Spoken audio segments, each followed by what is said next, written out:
ఎంత కలర్ఫుల్గా ఉందో చూసారా, తినాలనిపిస్తుంది. చూసారా ఎంత బాగుందో. అందరూ బాగున్నారా? అందరూ బాగున్నారు అనుకుంటున్నాను. ఈరోజు సండే స్పెషల్ మా మమ్మీ కండవాలు ఫ్రై ఎలా తయారు చేయాలో చూద్దాము. మా మమ్మీ చాలా బాగా వండుతారు కండవాలు ఫ్రై. మీకు కూడా నచ్చితే ఒకసారి ట్రై చేయండి, ఎవరికైనా నచ్చితే కనుక. తయారు చేయాలో చూద్దాము ఒకసారి. కండవాలు ఫ్రై కాబట్టి ముక్కలు కోసుకుందాం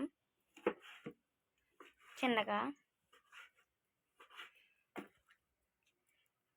ఈసారి కారంతో కాకుండా ఎండుమిర్చితో పౌడర్ చేసి చేయబోతున్నాం.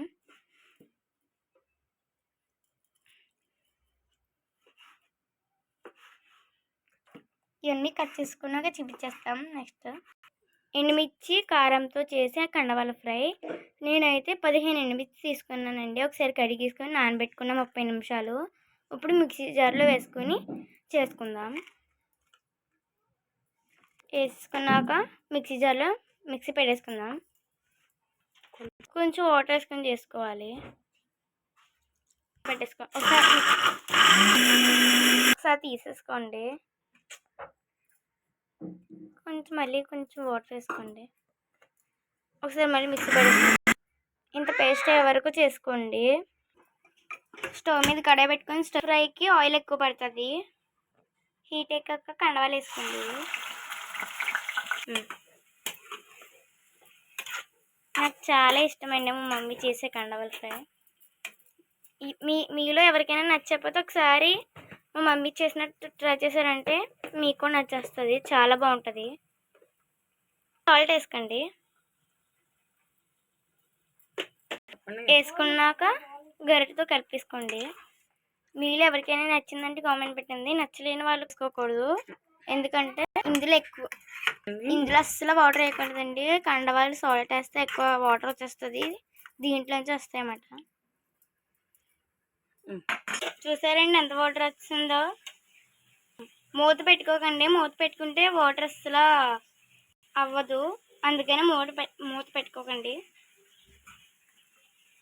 ఒకసారి కలిపేసుకోండి.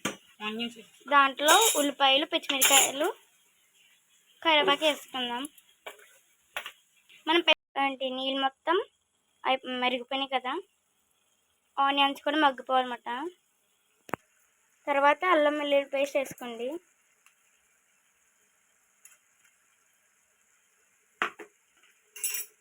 ఒకసారి కలుపుకోండి.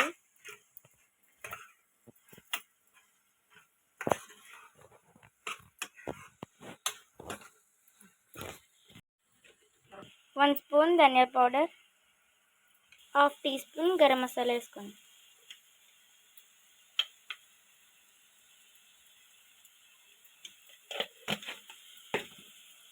సరే కలుపుకోండి.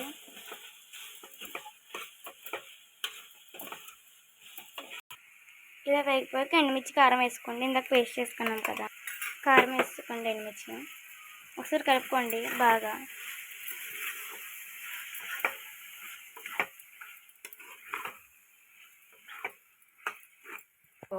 పావు టీ స్పూన్ పసుపు వేసుకోండి. మీరు కూడా ట్రై చేస్తారని అనుకుంటున్నాను. మేము స్కిప్ చేయకుండా చూడండి ప్లీజ్. అదంటే ప్లస్ కొంచెం సాల్ట్ వేసుకోండి. ఒకసారి బాగా కలిపేసుకోండి. దగ్గరికి ఎగే వరకు సిమ్లో పెట్టుకోండి. దగ్గరగా అయ్యే వరకు ఫ్రై చేసుకోండి. చింతపండు చారు పెట్టుకొని కండవాలు ఫ్రై చేసుకొని తింటే ఉంటుందండి, ఎంత బాగుంటుందో. మీరు కూడా ట్రై చేసేయండి, చాలా బాగుంటుంది. ఇలా దగ్గరలో అయితే అదిరిసండి, కలర్ఫుల్గా కూడా ఉంది. ఇలా ఎగించేసుకోండి. లాస్ట్లో అయితే కొత్తిమీర వేసుకుని దించేసుకో. చూసారండి, మొత్తం అయిపోయాక దించేసుకొని కొత్తిమీర వేసుకోండి. సర్వింగ్ ప్లేట్లో తీసుకున్నా. మీకు ఈ వీడియో నచ్చితే కనుక లైక్ చేయండి, సబ్స్క్రైబ్ చేయండి, కామెంట్ కూడా పెట్టండి. Bye bye.